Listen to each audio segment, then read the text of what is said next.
Welcome to the Leadership Tea podcast, where we talk about what it takes to get to the executive level and then how to thrive once you're there.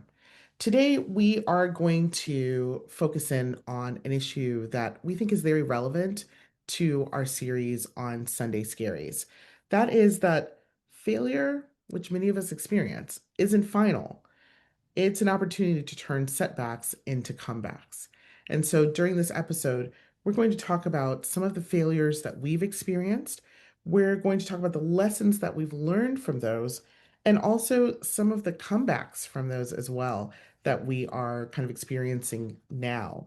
So, with that, I just want to remind you before I turn things over to Shelby that if you are listening to us on audio, to come join us on YouTube, or if you're watching on YouTube, please like and subscribe so that we can get our content out to as many people as possible. We really are excited about reaching a wide audience. So we thank you for that. And with that said, Shelby, I'm interested in hearing a little bit about your thoughts on today's topic. Yes, when I think about failure and the phrase feeling forward, the first thing that comes to mind, honestly, Belinda, is an experience that I'm still experiencing right now, which is the aftermath of being laid off.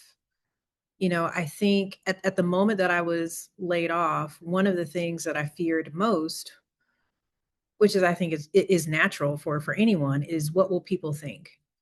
Will people think of me differently? Will people judge me?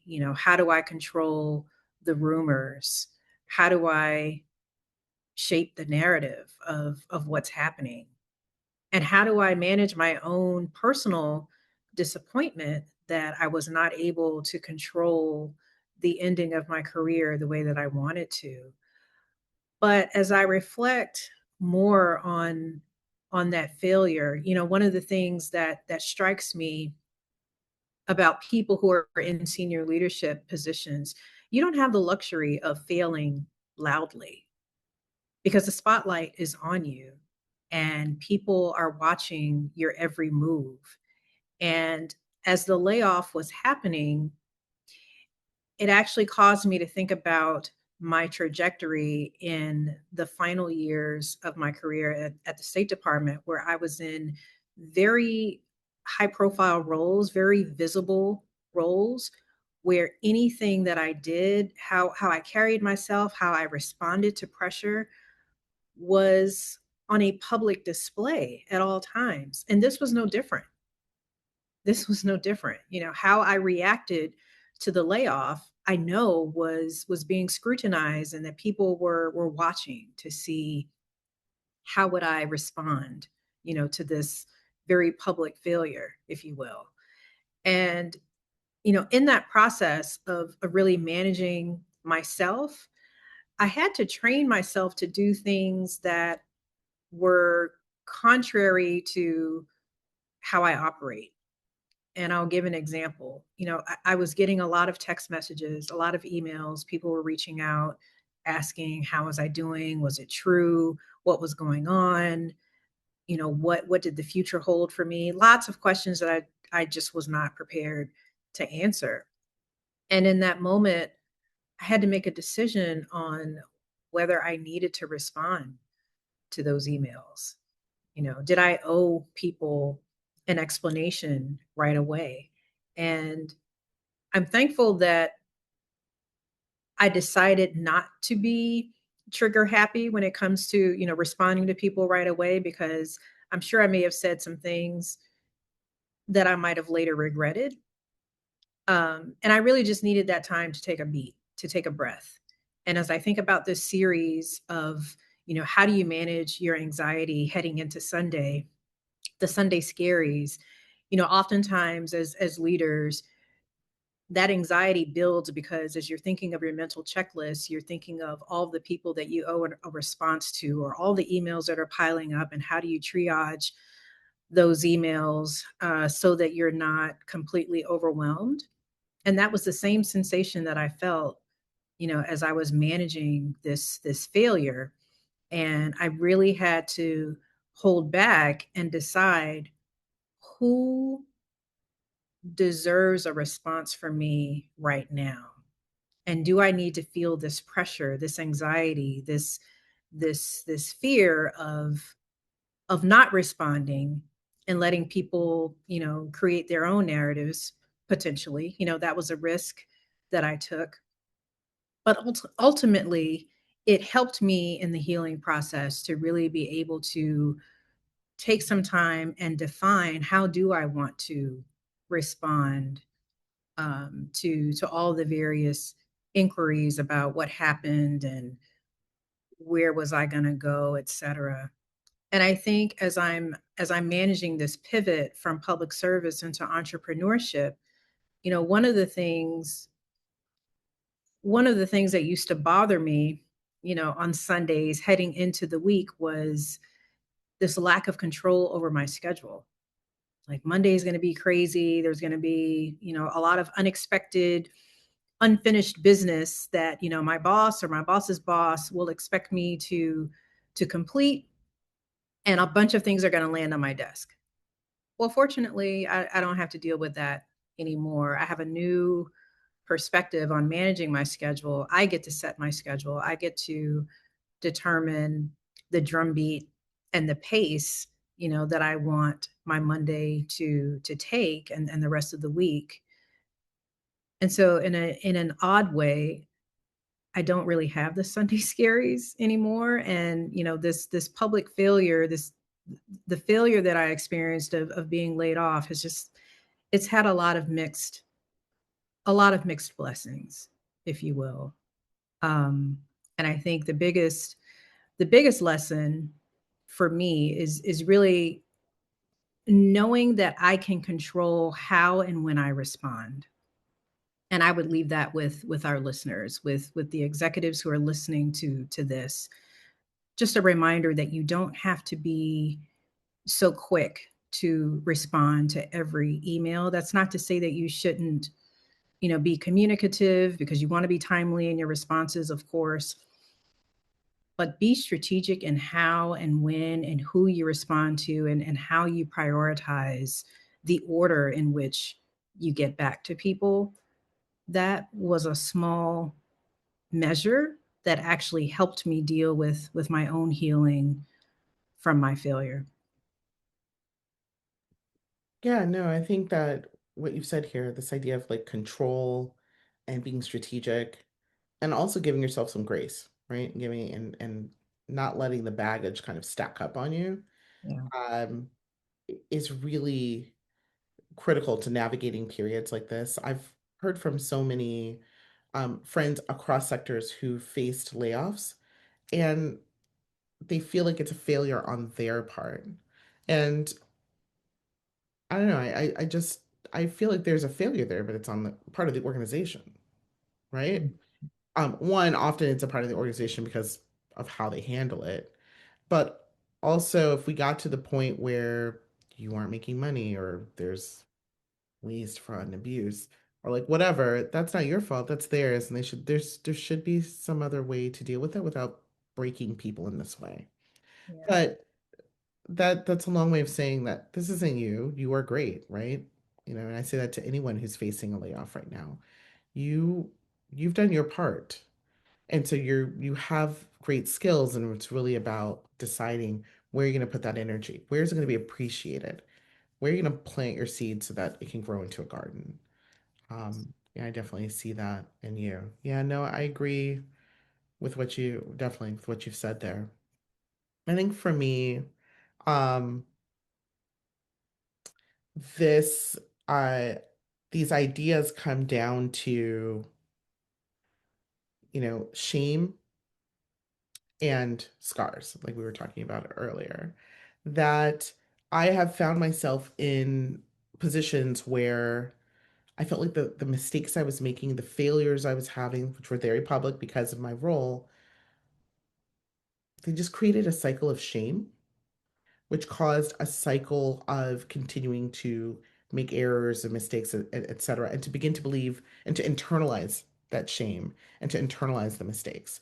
And I know it's just so easy to get into a cycle where you believe that you're the bad employee, you're wrong, you're doing something. But if you were able to step back and to see that Maybe you're just misaligned in your role. Maybe this is not a place for you.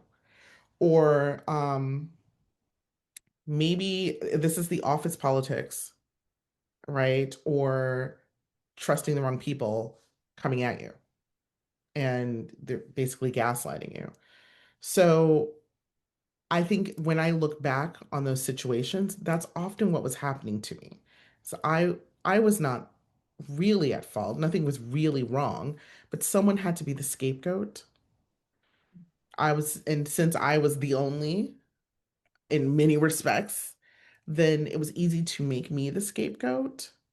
Um, and so that is something that I've had to be more cognizant of, as I've, looked at other roles and saying that like, okay, this time around, I really I know my value. I know what I'm capable of. I know games are coming, right? We're getting to the season for reindeer games. I know the reindeer games are coming. And I'm ready for them and I'm ready to take them on, unfortunately, right? Like we have to have a battle. And then, I've also thought about how when I think about the scars side of it, it's that I have reached a point where, again, because I see my value, I know what I'm capable of, my tolerance for leadership that I disagree with is low. It's low. Once you've had a taste of power and you didn't completely F it up, your ability to navigate and negotiate with, even more senior people who just, you're just like, how did you get here? Yeah. Um, it's just that is low. Uh, my willingness to express dissent and then walk away is also low. And so, like, understanding that. And so that has created some failures, right? Because I am not able to um, really be a team player in a leadership structure that I fundamentally cannot agree with, right? And so that is, but that's part of the arrangement of working somewhere. like, so the failure is on my part, right? But it also brings clarity. It's like, okay, cool. Oh, I see. I don't like to operate in an environment where I can't always respect what's going on. So I need to be more mindful about as I choose opportunities or build what I'm building, that I am cognizant of who will I be working with? Who will I be working for? That is probably the most important thing to me right now. Right after compensation, right? Like, and I know and that's right. what I'm saying is like, how many? Okay, now we can talk. Are y'all Right. crazy? Like, okay, cool. Um, so it's my tolerance is low for that. So controlling for that, and also controlling for will my voice be respected? Will I be able to have influence? And I understand if I need to build influence and play politics, etc. But will it ultimately have make a difference? If not, if I'm just here for decoration, that isn't going to be a tolerable space for me. And then finally, carrying the baggage of the past, right? I had to let some of these like experiences go. Yeah, oh, I wasn't the bad guy there. No one was really the bad guy. I was just misaligned over here, or I was just wasn't a good fit there, or just something bad happened. I couldn't have controlled that. I need to let that go because when I'm carrying that with me, like, oh, I'm the only in the room. I messed up the thing. Now I messed it up for everybody. Like I can't sleep at night. Like that's not helping anyone. So I've had to learn to let that kind of baggage go as well. And so that clarity, that for the first time, understanding boundaries, like actually, no, I'm not. Like I've put in the time, I've done the work, and unless it's a real emergency, I'm not gonna pick up the phone at like midnight. But I'm grown and I understand the difference between a real emergency and like your personal preference. And again, it goes back to making sure that I'm choosing opportunities and places that align with what I can work with the leadership structure that I can work with now. Um, So those are like some of the big things. And so the question is like, how do I implement that? Like, how do I do that?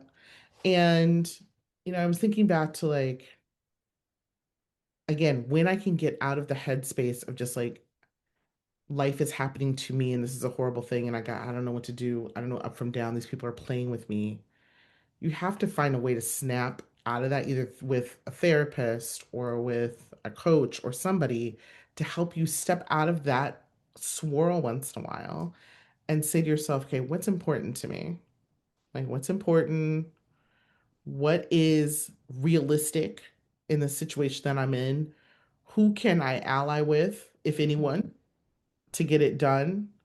All right. And so, therefore, what's possible? Like, what are we doing? And decisions need to be made accordingly. That is how I have tried in the past to turn, and sometimes that means I'm leaving, Yeah. right? And sometimes that means I'm transferring. Sometimes that means I'm having like a heart to heart with somebody, like, hey, yo, like, this isn't sustainable. Let's talk about XYZ. Hmm. And having those difficult conversations. But I guess my bottom line is I have I now understand that it's important to think about like what's the outcome that I want and to believe that I can make that outcome happen. Like Mm. politics, it might mean, some memos, it might mean whatever, but I should know what I want and I'm grown enough and experienced enough to make it happen. That's the critical piece. Believing that you can create the outcome that you want. And I think the other two pieces that you mentioned that really resonate for me is it's really two questions to ask yourself as you're experiencing the Sunday scaries and trying to shift that into being more strategic. Who can you trust and what are you willing to tolerate? Who can you trust and what are you willing to tolerate? That is the bluff. That is the bottom line up front. That's the bottom line. That's the bottom line. And that's those are really intense questions. Because sometimes the answer is no one. Right. Um, and that's when you have to start making some hard decisions, There it is. you know? There it is. Well, with that said, I think that's a lovely note to wrap up this episode in terms of, giving you all some real meat to chew on when it comes to learning from your failures, not being afraid to fail, but also asking yourself critical questions in terms of how do you want to show up for yourself? How do you manage failure for yourself without worrying about what other people are saying or thinking? And I know that's much easier said than done, but I'm living it. I'm living it. Belinda is living it right now. What are you willing to tolerate? What is the leadership structure that you can live with, that you respect in order to be your best self, in order to be the best leader, entrepreneur, person? Whatever it is that you're trying to do, what are you willing, what are you ready to tolerate? And just understanding that everyone is not your friend and you can't trust in many instances there are very few people, if anyone, that you can trust in your executive circles. How do you deal with that? How do you manage that? Those are critical questions that obviously we can't answer for you in this brief episode, but we challenge you to think about that as you're managing these Sunday scaries and thinking about how to be strategic. Really reflect on some of the points that we've made here in this episode. And if you want more from the Leadership Tea, we invite you to join us in the Leadership Lounge. This is an initiative that we have just launched in November. You can find out more information by going to our website at www.stirringsuccess.com/leadership lounge. This is an intimate space that we have created for people who want a little bit more unfiltered tea from me and Belinda. We have created a group coaching session that we host once a month. We have additional leadership resources. We have a private chat where people really have the opportunity to ask us whatever it is that's on their minds in an environment that is safe and free from judgment. So if this is something that appeals to you, we invite you to join us. It's less than the cost of a latte. So please check us out if you're interested. And we invite you to subscribe to us on our YouTube channel if you haven't already. Please leave us some feedback. We'd love to hear from you. We respond to those emails. We really appreciate this community, and we look forward to sipping wisdom and stirring success with you again real soon.